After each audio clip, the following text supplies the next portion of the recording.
Chapter 2 in Davis. Chapter 2 in Banks deals with developing a multicultural curriculum. I'm going to kind of play off of that. Some things that are very important here. And this chapter is short, but it has some good advice. The first one, I think, the major point is that it talks about stereotypes and generalizations and facts versus either lies or misconceptions or deliberate attempts to smear people. When you present something and you're talking about a different culture or your own culture, you want to make sure it's not based on rumor or, stories that are not true. Not that stories aren't important, because they are. Stories are, we have, for instance, I'm a great believer in stories because I think that's how we conceptually are able to remember things. We can remember stories, but if you just give me some facts or even statistics, that stuff just disappears in one ear and out the other. So when you're teaching multiculturally, which really, I think you do that all the time. I mean, there's no such thing as a pure culture that's not mixed in with something else. Whether you teach math, math did not start in the United States, or it didn't start in your county. It started in Greece. It started in Egypt. You don't say Sam's theory, but Pythagoras. And the hypotenuse and all this stuff, if the square of the two angles added together equals the square of the longest angle in a right triangle. Okay, I may have said that correctly. If that's mathematically incorrect, I apologize, but you get the general drift of me. They get some nice illustrations here, and on page 36, it's the one that has culture, and it has reading and literature and art and math and science and all this stuff, drama, music, PE, whatever. Our culture is created out of all these little combination of facts and information and practices and notions that people have, and even things that are not true can be part of the culture, even if they're true or not. But I always like this approach because it means that you look at it in a holistic sense. If I'm talking about the culture of a country, some distant country we don't know, we're just exploring it, we probably look and see who's in charge, what kind of food do they eat, kind of what they call the objective culture, things you could see. But we also know there's the subjective culture, or the deep culture. What do they believe? Culture is what people believe, what they make, and what they do. You can observe them doing things, but you don't know why they do them. So that belief system is very important, and that's something you have to get from the people. You can't make up stuff and explain it. The literature of a culture, what kind of music do they have? What does it mean? Culture is a very complicated thing. If I were to take rock and roll music and talk about American culture, and I said to you, explain to some outsider, what's the importance of rock and roll music? And you may say, well, I think it's awful. And if somebody from the 50s and they didn't like Elvis Presley, they'd say, it's sinful, it's evil, and it needs to stop. It's not culture, it's anti-culture, it's whatever. And then nowadays we have all these people reminiscing, talking about rock and roll and how they miss Elvis and they see him everywhere. And suddenly he becomes almost a spiritual being, people see him appearing in laundromats and odd places. And of course we know he's dead. I'm pretty sure of that. But the idea is that what does Elvis or what does rock and roll mean in our culture?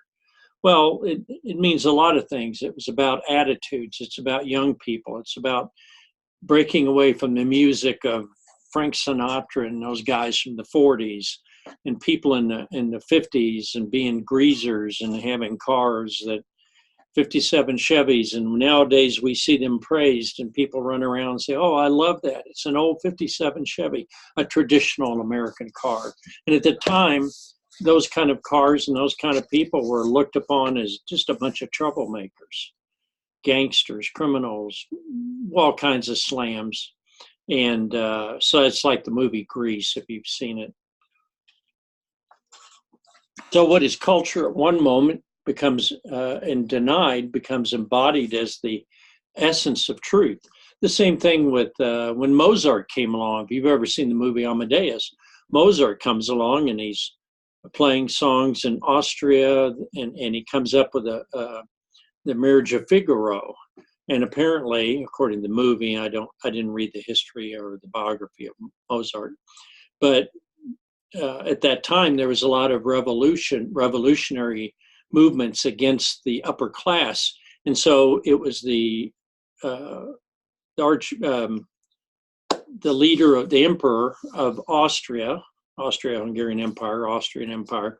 He had forbidden any kind of stories or information about the lower classes, because this could possibly be the basis for the lower classes flocking to something and saying, we need to overthrow the monarchy. And of course, a few years later, one of his relatives was killed, Marie Antoinette. She was from Austria. She was lost her head. French Revolution. Wasn't much. It was just a couple of years after Mozart died, actually. But the point is that they were trying to put a stop to certain stories, because those stories might lead to overthrow of the society. And everybody knew the kings were there because God wanted them to be in charge. And anyone who argued anything other than that was had to be stopped. They were dangerous. So what is cultural? What is culture? Culture is in a constant state of consternation and chaos, and it's always changing. Some parts of things are accepted. I mean, Picasso, when he first did his crazy, you've seen Picasso paintings, you know, square heads and bizarre. You know, I've got a Picasso here myself. I don't own it. I just got it and photocopied it.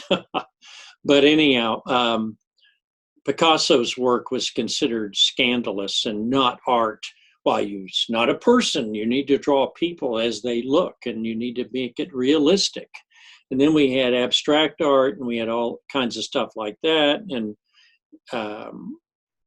so people argued about that. And those that decided that ultimately what was art, those people who were at once like Van Gogh was hated. You know, they said he's crazy. He cut his ear off. His paintings are weird and stuff. And now they sell for $100 million, you know.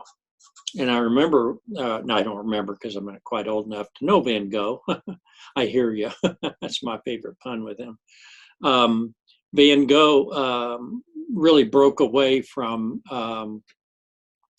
the standards of his day, and they weren't accepted for a while, and people had to think about it. And so he eventually became the standard and not the revolutionary. The same with science, ideas of science, ideas in philosophy, drama. Used to be, if it wasn't Shakespeare, it wasn't art, it wasn't drama. And now we have all kinds of drama, and drama about controversial things. You know, the drama, I think the play The Boys in the Band about gay issues in the 60s, and that was very controversial when it came out. The same thing about minorities, different plays, books about minorities. The House on Mango Street, somebody's read that as part of your multicultural literature. When that came out, it probably wasn't very popular, but it portrayed the life of a young girl living in Los Angeles. And so I have to take this call because I'll get. One thing I've learned, if you want to get a phone call, you have to do start making a video. Okay, so I've basically talked about how culture changes, and so it's in a constant flow. You know, what's going to be popular? You don't know. Purple Kool-Aid's not too popular. I wonder why. I'll let you think about that one. But things like, you know, facts. Here's stuff that's interesting in this chapter. They talk about facts and information and concepts are always tough to get through to kids. It's tough to get them through to college kids. It's tough to get them through to anybody. It depends on what the concept is. You know, the people that teach quantum physics, I mean, I have no idea what they're talking about. It's all very exciting. I always want to hear about a black hole in space, but I don't want to ever meet one, you know.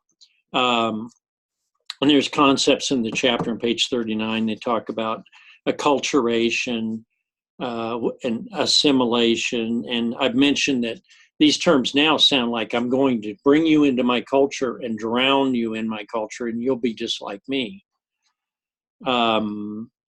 So, and then we have issues of power, who's in control in the culture and whose values, whose beliefs, you know, whether their values are about motherhood or tax policy or whatever those values are. There's a struggle over there constantly. That's why we have politics, and it can get ugly, as we've seen. Race, I'm going to say one thing about race, and I'll talk about this later. Race is a useless concept. It's deadly. The idea that I'm a member of a race of anything is ridiculous, because we know that historically in ancient times and through DNA studies, my opinion, but I think it's based with facts, is that we are composed of various human-like groups over time. I believe in evolution. I'll just put that out there. But the point is, the term race is used currently, and it's really not talking about, is used to say that, well, people, because of their skin color, they are a certain race. When in fact, we could be from anywhere in the world. We could have skin color for all kinds of reasons. And the idea that skin color would be something critical and scientifically valid is not legitimate. Okay. All right. I'm sure you can find some people who argue with me, but I'm willing to argue with most of those people. I'm talking a little faster now because I just watched my last set of comments on this very chapter. I couldn't stand myself. So I'm trying to make it a little more lively. I don't know if I'd taken a pill. I don't know. I was slow. But we have facts and we have information. It's very important to have facts that are true and accurate. But you can't teach facts and expect it to change opinions and change the way people think about people.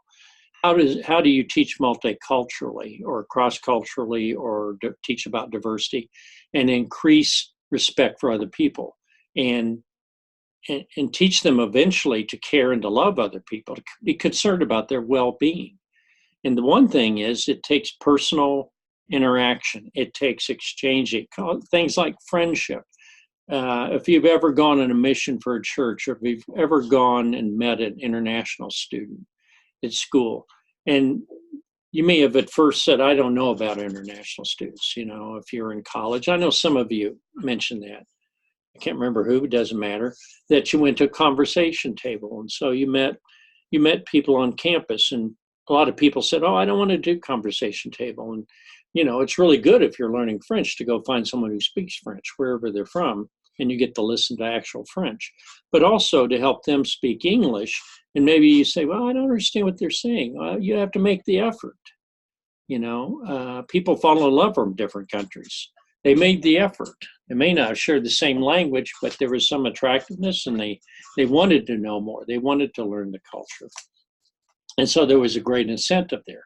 But also it should be an incentive with us as teachers to impart to our students a desire to know about that which is different, to, you know, people that are different, to learn their language, to learn about why they dress the way, why they believe the way they do. So, so it gets into generalizations, and we have to use generalizations because we don't know about other culture. We have some vague imagining. You know, if I asked you about Inuits and Eskimos, you would probably say they eat whale blubber or something. You wouldn't know anything about them except what you saw in a book a long time ago, what you saw in an old movie. And maybe they go out in boats and they kill killer whales or something. But if you were to go and teach in Alaska or go up in Greenland or someplace, or have one as a student, and you had them in class, you wouldn't want to just utter that they go out eating whale blubber and spelling out whatever you have as a generalization, because maybe the other kids would make fun of them. They'd say, oh, you eat something that's terrible, or, you know, this is often people are made fun of. If you remember, I think I've shown you this.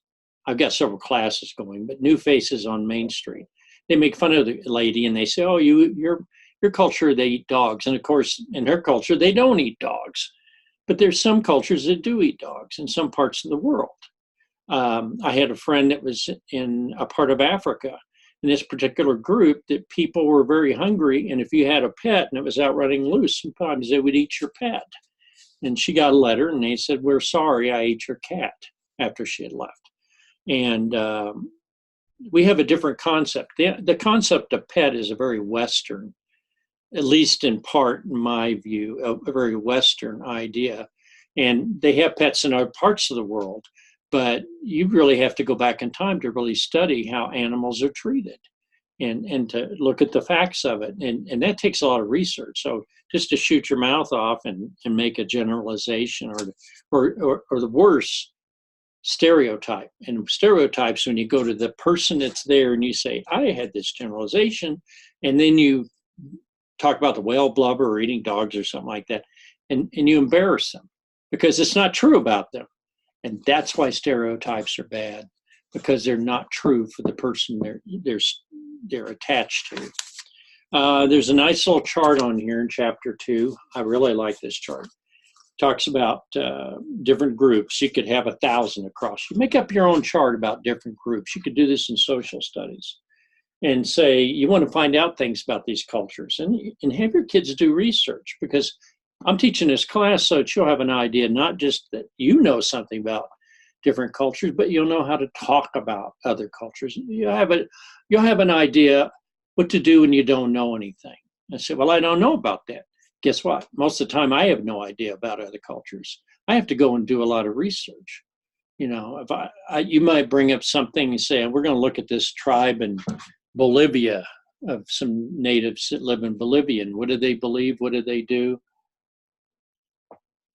I have no earthly idea. I have to go and read and try to look up stuff.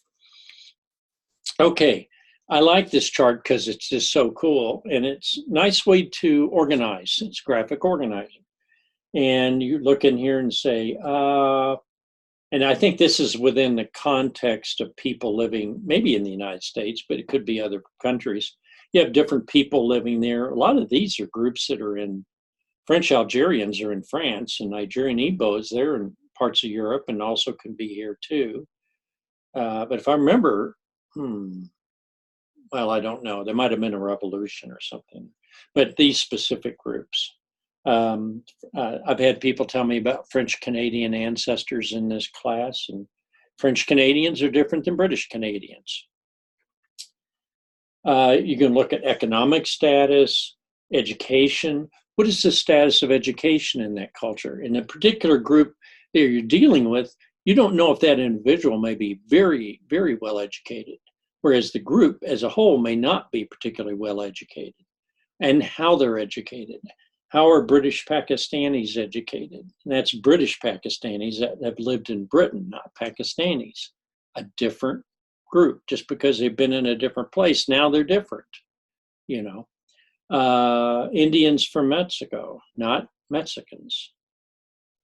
There are many tribes, and you go into Guatemala, Central America, South America, there's a big division in the society between people that are Indians and people that are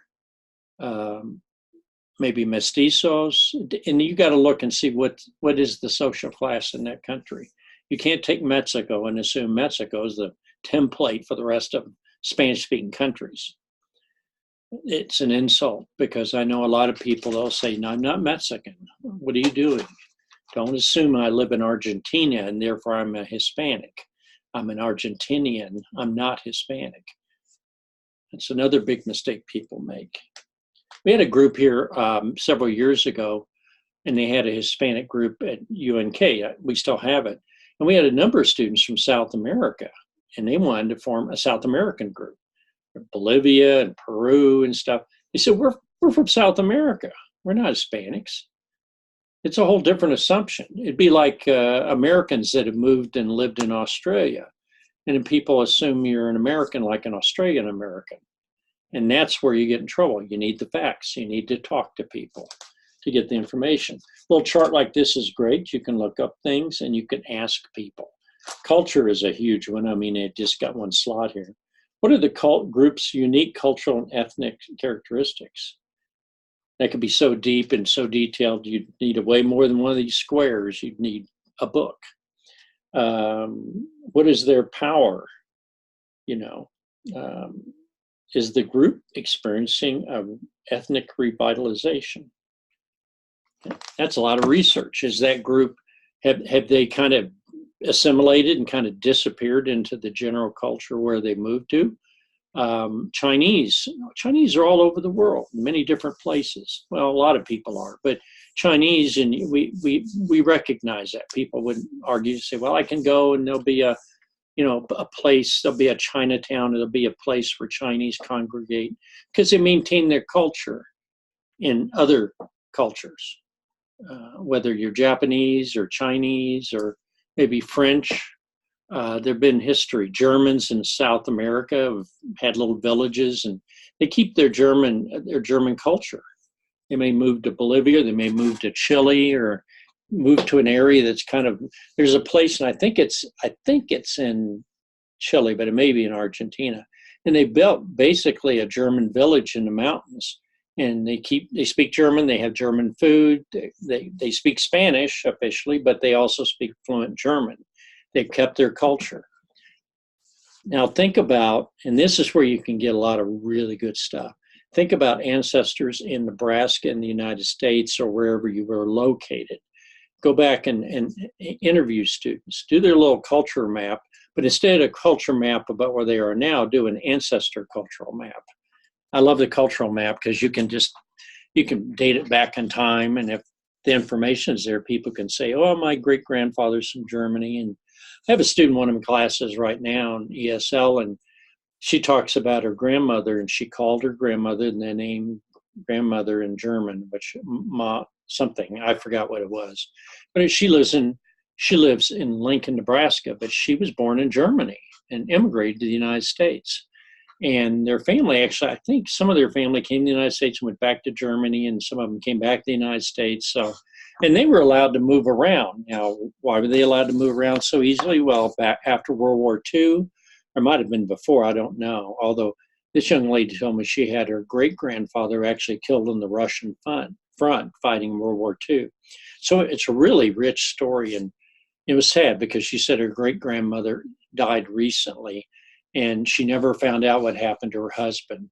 He was a postman, and he got drafted and forced into the German army and was lost and never heard from him again. There was no news. He just disappeared into Russia. And she never talked about it again because it was so painful to her to lose her husband. And she just died recently, so she was a widow for 50, 70 years. She was a widow. She lived to be very old. It's a good story. There's your story.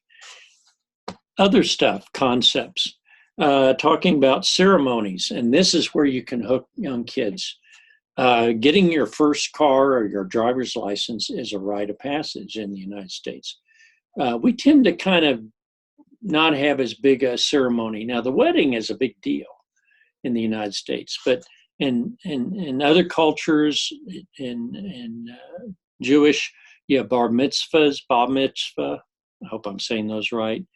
They have the vision quest here of the Zuni Indians, but there are certain ceremonies, even groups that create their own little like sororities, fraternities. They don't call hazing anymore, but they have things. They have I forget what they call it, but when you become a part of your people make the call or they issue the offer or something, and you accept it, and then you become getting your own house. When you first move and you get your own house, new neighborhood, that's kind of a passage. It's a hell of a.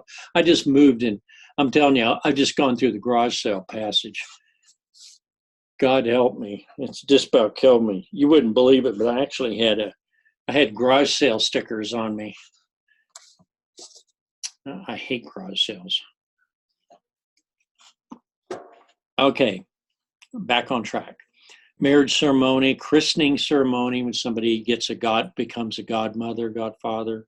Funeral, a young lady gets her quinceanera, I hope I said that right, but her 15th birthday party in Mexican and other parts of Latin America. What it is, it's a rite of passage for a young lady that she now becomes a woman. She's usually age 15. Comes with, in other societies, comes with other issues, physical issues and sexual issues. But the point is that you recognize they're now a woman, or a young man's now a man. He comes through and he gets his passage. Maybe, in our Western culture in the United States, we tend to create new ceremonies. Some of them are not always healthy. I mean, some of them, but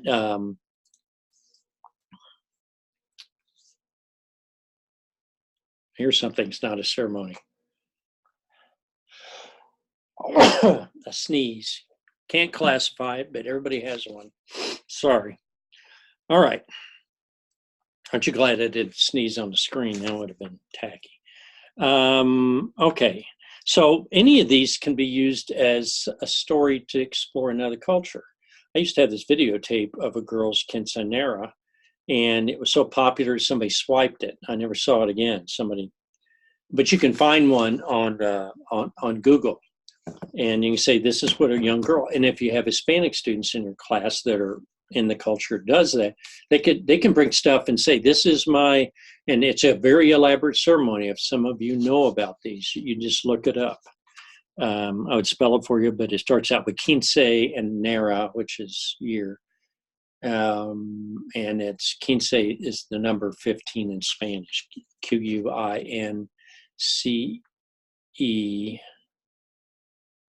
And then there's ERNARA, something like that. They have one here. They talk about Chinese immigrants founding a clan or a tong or something like that. And some of these are also involved in things like gangs and stuff, because society recreates patterns that it knows from other parts of society. So you may have a group that, if you ever watch a movie, The Godfather, it has all kinds of ceremonies in it. They have the ceremony of the Godfathers getting together and the so-called big bosses getting together. And of course, they don't trust each other. What was that famous expression? Keep your friends close, but keep your enemies closer, because they're dangerous. You really got to watch them. He mentions in here, Banks, he says, beware of absolutes. And that's another thing I think is very important in here. And it talks about what is an effective multicultural curriculum. Well, it should be factually based. It should involve students, and it should involve stories. I'm adding that. It doesn't say stories, but that's what kids remember. They must have a narrative. Whether you're talking about something that happened thousands of years ago with the ancient Greeks and the Trojan War, you can teach the Trojan War. That's a multicultural situation.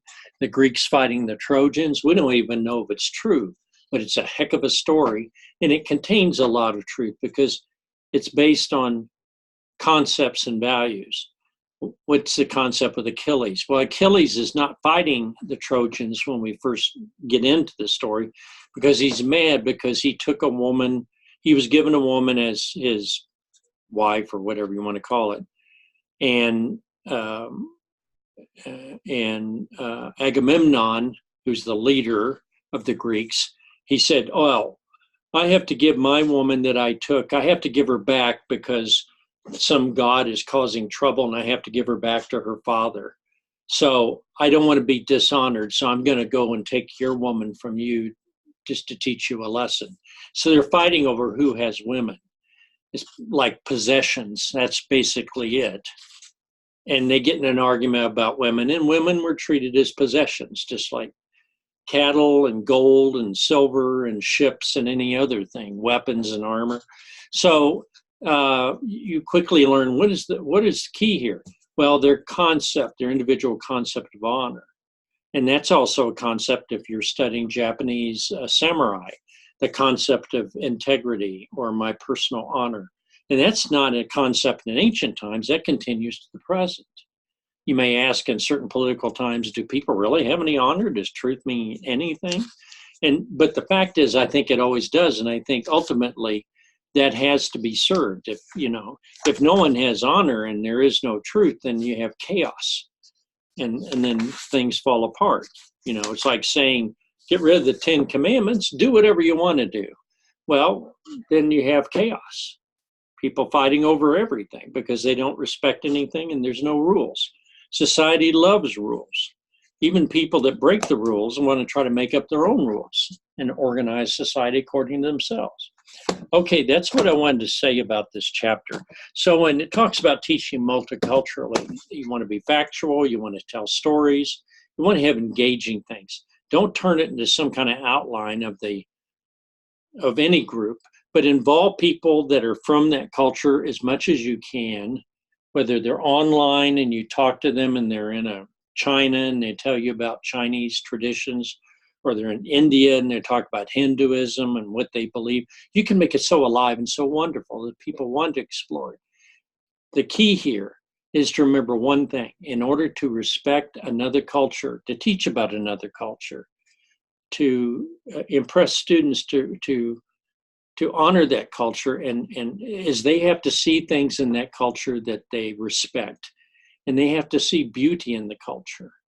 They have to see clothing in the culture. I got an example here on the floor.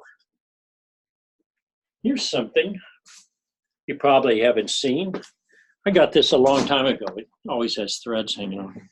This is a bolt or a small piece of Chinese silk. Okay? Now, this may not impress you because materially, a lot of people can get material like this, but you almost never see it, because almost never you will never see this in a Walmart saying, I'd like to buy this Chinese silk. It would be very expensive even now, but in the ancient times, this was a sign of great beauty, and this particular bolt of cloth would have been made into a dress or clothing for a child, or maybe if there's enough for a woman. And people would look at this and say, I love this. Maybe an artist would say, oh, and you see this. If you ever watch Antique Roadshow, you see all kinds of cross-cultural things. The other night they had a piece that was Japanese. Part of the Japanese part was influenced by Chinese motifs or figures, and then below it had I think it was Japanese. It was Japanese on the bottom and Chinese on top, one or the other. And each one had some aspect of the other culture mixed in. It was kind of weird. But the fact is that that's how culture comes about. Whether, and there's a lot more stuff I haven't talked about multiculturally, but in this lesson this week, I asked you to do a discussion, and you're going to be seeing two videos on. One is on misrepresentation, about how women are treated and expected to be a certain way visually when they're on television. It's a little more of Oprah and the Today Show people. It's not more average people. It's more TV people. But even on television, women had to wear high heels. They had to dress a certain way. They had to look a certain way. And the guys could, they could be not particularly attractive, or they could be kind of in bad shape, but that was okay. But a woman, she had to look a certain way in order to be on TV. She had to dress a certain way, and you really are aware of that. And women will know what I'm talking about way more than I know what I'm talking about. But and the other one deals with the history of sexual orientation issues in the United States. Now, it's called Out of the Past. It's a particular perspective. It kind of focuses on a young lady that started a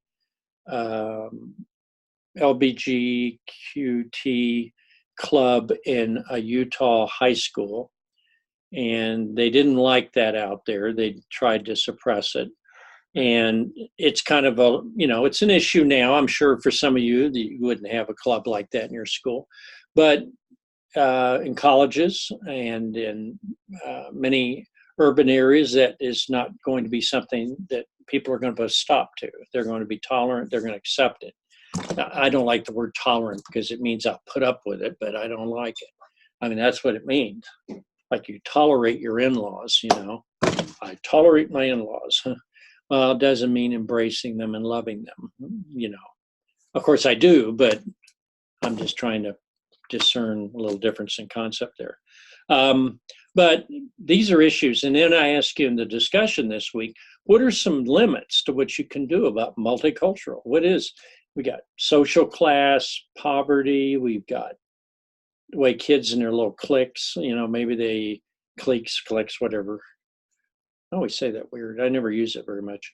Whether they're goths and they dress dark and they get tattoos, or whether they're very openly very religious, very Christian or Muslim, whether they're jocks or athletes, or the little groups in school, and then that kind of extends out in society.